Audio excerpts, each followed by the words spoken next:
ONGC oil and natural gas corporation की सालों की मेहनत आखिरकार रंग लाई है। उत्तर प्रदेश, जहां पर कभी कच्चे तेल या प्राकृतिक गैस के भंडार मिलने की संभावना कम मानी जाती थी, अब वहां पर तेल के अकूत भंडार खोजे गए हैं। यह खोज राज्य और देश दोनों के लिए एक बड़ी उपलब्धि मानी जा रही है। ONGC ने हाल ही में अपने जियोलॉजिकल सर्वे के दौरान उत्तर प्रदेश के 2 से 3 इलाकों में कच्चे तेल के विशाल भंडारों की खोज की है। इस कच्चे तेल को रिफाइन करके पेट्रोल, डीजल और अन्य उपयोगी ईंधन तैयार किए जाएंगे। इस खोज से उत्तर प्रदेश की अर्थव्यवस्था को मजबूती मिलेगी और नई नौकरियों के अवसर भी बनेंगे।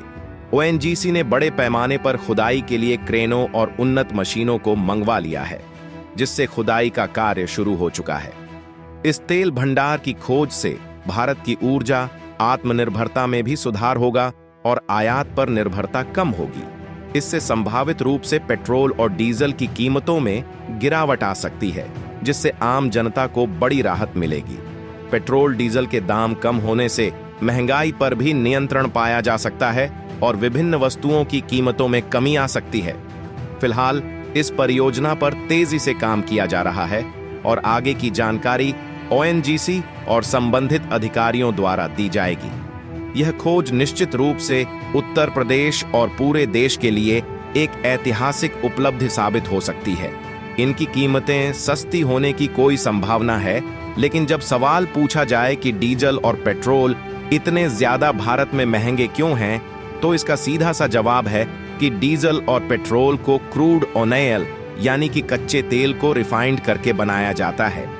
लेकिन आज भी हमें जितने कच्चे तेल की जरूरत पड़ती है, उसमें से केवल 15% ही भारत के कुछ गिने चुने तेल के कुएं से प्रोड्यूस हो पाता है, जिससे 85% हिस्सा हमें सऊदी अरब, ईरान, रूस और अमेरिका जैसे देशों से मंगाना पड़ता है। और कच्चे तेल के मामले में इतनी ज्यादा दूसरे देशों पर हमारी निर्भरता होने के कारण ही दुनिया भर में कच्चे तेल को लेकर बहुत बड़ी राजनीति चलती है। क्योंकि अरब देशों को जब भी मुनाफा चाहिए होता है, यह अमेरिकी देश के साथ मिलकर कच्चे तेल के प्रोडक्शन को घटा देते हैं और कच्चे तेल की कीमत बढ़ा देते हैं, जिससे भारत को मजबूरन महंगे दामों में कच्चा तेल खरीदना पड़ता है।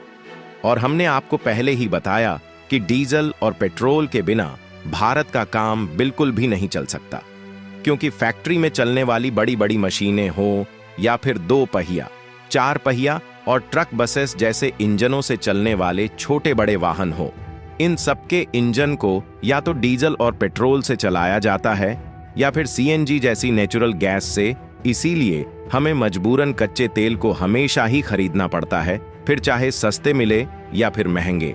और आपको जानकर हैरानी हो सकती है कि केवल इन्हीं भारत हर साल कच्चे तेल और प्राकृतिक गैस के आयात पर लगभग $200 अरब खर्च करता है, जिसमें से 160 अरब डॉलर केवल कच्चे तेल के लिए और 15 से 20 अरब डॉलर प्राकृतिक गैस के लिए जाते हैं। यह धनराशि मुख्य रूप से अरब देशों, कतर, ऑस्ट्रेलिया और अमेरिका को चुकानी पड़ती है।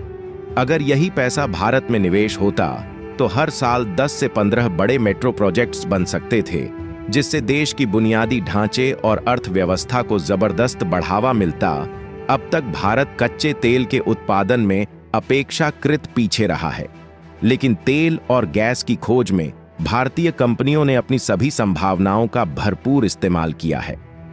भारत में पहली बार 1988 में असम में कच्चे तेल का भंडार खोजा गया था। ऐसा कहा जाता है कि उस समय ब्रिटिश इंजीनियरों ने हाथियों के पैरों में तेल के निशान देखे, जिससे उन्हें जमीन के नीचे तेल होने का अंदाजा हुआ। इसके बाद खुदाई शुरू हुई और भारत में पहली बार तेल उत्पादन संभव हुआ, जिससे देश भर में खुशी की लहर दौड़ गई। इसके बाद गुजरात, मुंबई हाई, राजस्थान, आंध्र प्रदेश और तमिलनाडु समेत कई राज्यों में तेल और प्राकृतिक गैस के भंडार खोजे गए। हाल के वर्षों में भी भारत के तेल खोजी अभियानों को नई सफलता मिली है, जिससे देश की ऊर्जा आत्मनिर्भरता बढ़ाने में मदद मिलेगी और विदेशी मुद्रा की बचत संभव होगी। उड़ीसा में तेल के भंडार को खोजकर निकालना शुरू किया, जहां से उत्पादन आज भी जारी है। लेकिन इतने क्षेत्र में कच्चा तेल निकालने के बाद भी शायद हमारे उत्तर प्रदेश और बिहार की कमी रह गई थी।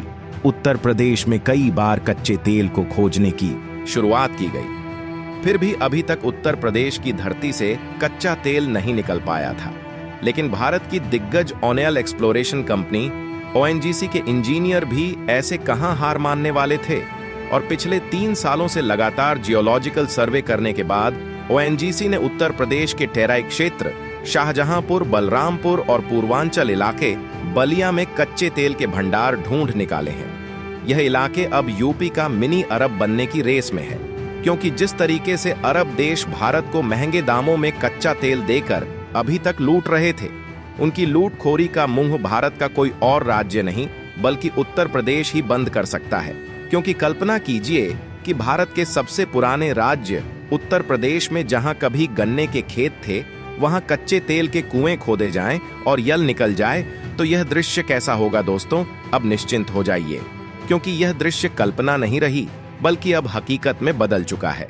अगर बात उत्तर प्रदेश के बलिया जिले की करें तो खबर निकल कर आ रही है कि ONGC ने अभी कुछ ही दिन पहले यहां से कच्चा तेल निकालने के लिए कुएं की ड्रिलिंग करना भी शुरू कर दिया है, जिसके लिए असम से उन्नत मशीन और क्रेन मंगाई गई है और 50 से ज्यादा कारीगर इसमें जुटे हुए हैं।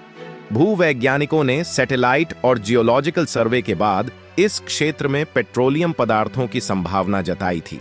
इसके बाद बलिया के सागरपाली गांव के पास जब ONGC को वाकई में गंगा के कच्छार में तेल और प्राकृतिक गैस के भंडार की संभावना लगी, तो इन्होंने हाल ही में इसकी ड्रिलिंग भी शुरू कर दिया है। इस परियोजना के तहत ONGC ने लगभग 00 करोड़ रुपए का निवेश किया है और 3001 मीटर गहराई तक ड्रिलिंग की योजना बनाई है।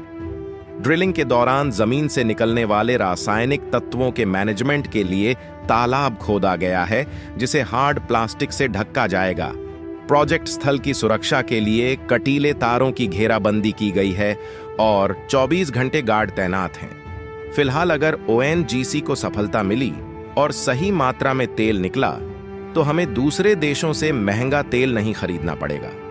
खुद के देश में पाए गए कच्चे तेल को रिफाइंड करके डीजल और पेट्रोल में कन्वर्ट करेंगे, जिससे ओवरऑल लागत कम आने से सीधी सी बात है कि डीजल और पेट्रोल के दाम घट जाएंगे, और जैसे ही दाम घट वैसे ही महंगाई कंट्रोल होना शुरू हो जाएगी।